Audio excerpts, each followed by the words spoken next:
कहे दे कुछ कहे दे।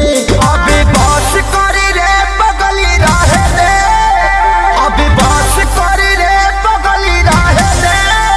दर्द दिले मारी वो पहिले सहे दे, अभी बस करी रे बगली रहे दे।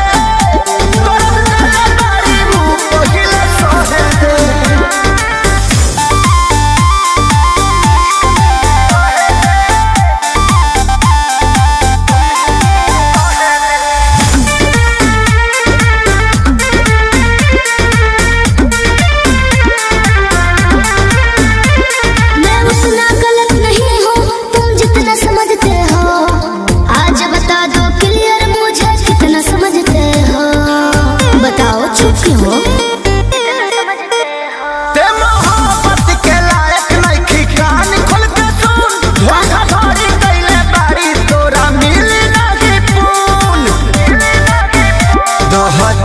अपना लाइफ में तो दहे दे जानू दहे दे। अभी बस करी रे बगली रहे दे, अभी बस करी रे बगली रहे दे।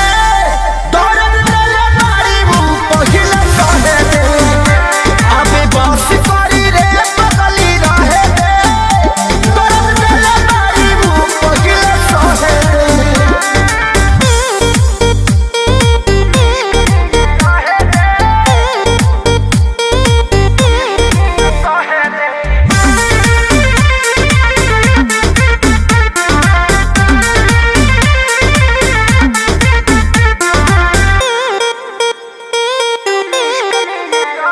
मैं कहीं रहूं पर जानो तुम पे मरती रहूंगी जी, 40% प्यार तुमसे करती रहूंगी जी, दिल के कोने में रहूंगी।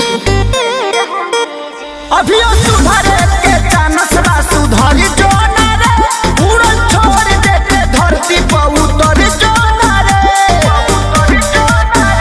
अब ही उम्र वाला हवे के तो लहे दे।